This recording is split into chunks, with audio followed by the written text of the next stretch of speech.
Astronomical cycles.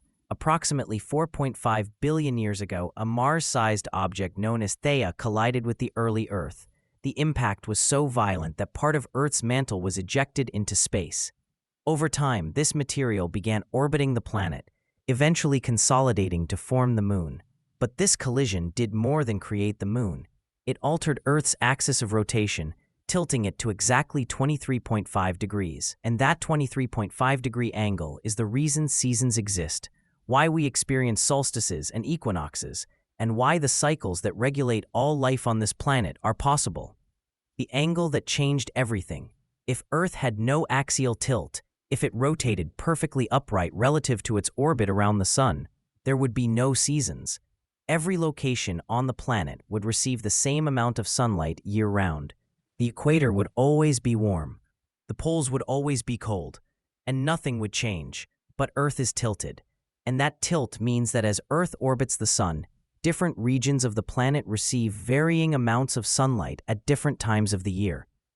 When the northern hemisphere tilts toward the Sun, it is summer in the north and winter in the south. 6 months later, when the southern hemisphere tilts toward the Sun, it is summer in the south and winter in the north. At the intermediate points, when neither hemisphere is tilted toward the Sun, equinoxes occur, moments when day and night are of equal length across the entire planet. These 4 points, 2 solstices and 2 equinoxes, define the 4 seasons of the year, and they represent the moments of greatest energetic calibration of the planet. Solar and lunar cycles. The Sun governs the external cycle. Earth takes approximately 365 days to complete one full orbit around the Sun. This is the solar year, naturally divided into 4 seasons by the solstices and equinoxes.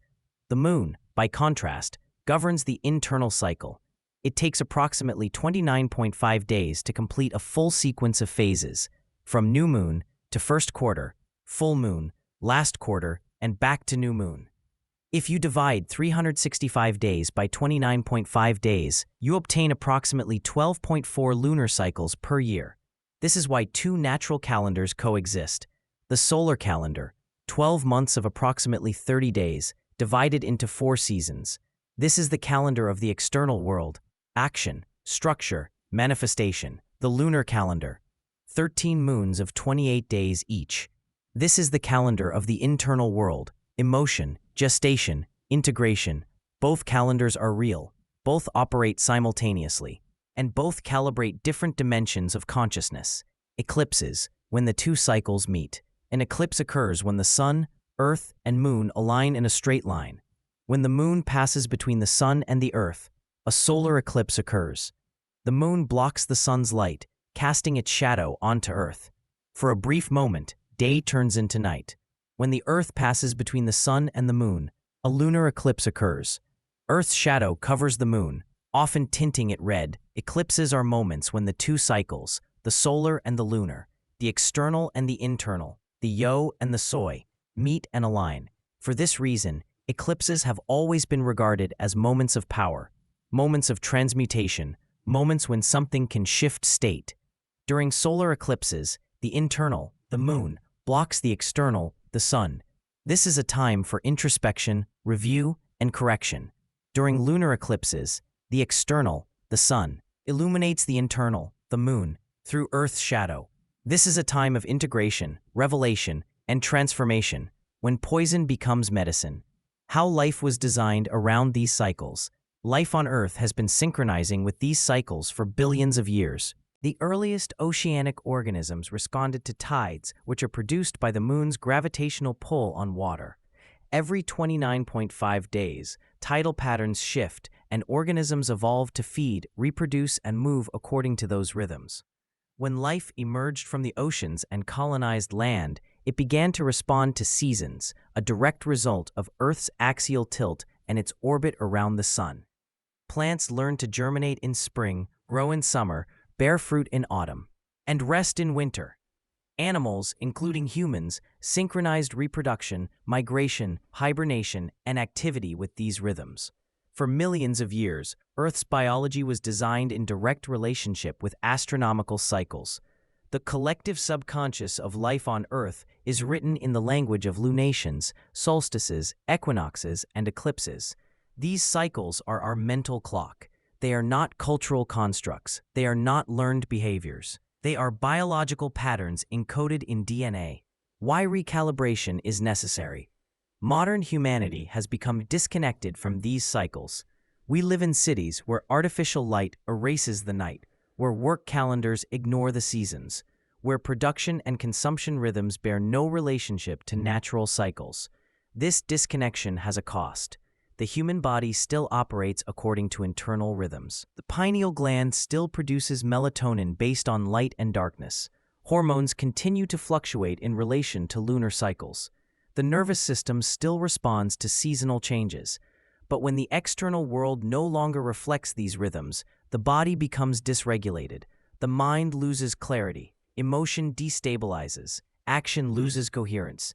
This is why recalibration is necessary, to resynchronize the internal clock with the external one, to realign biology with astronomical cycles, the triple calendar, solar, lunar, and eclipse. The project operates with a triple calendar, 3 simultaneous ways of measuring time that function together like a musical score for consciousness. The solar calendar marks the notes of external alchemy.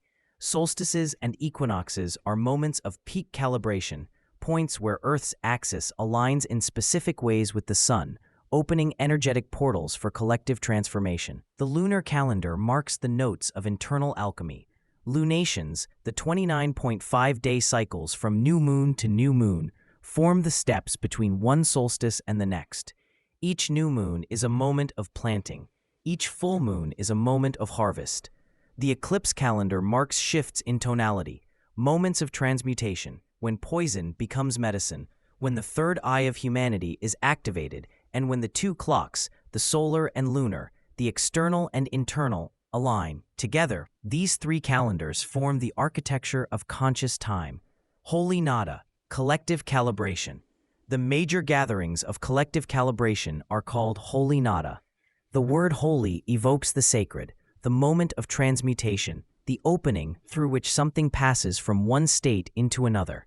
The word nada means emptiness, but it also refers to the primordial musical tone, the sound that contains all sounds. Holy nada is therefore the sacred aperture where sound dissolves in order to recalibrate the pineal gland. These gatherings take place during solstices and equinoxes at strategic locations on the planet. They function as collective resets, attunements of the human hive.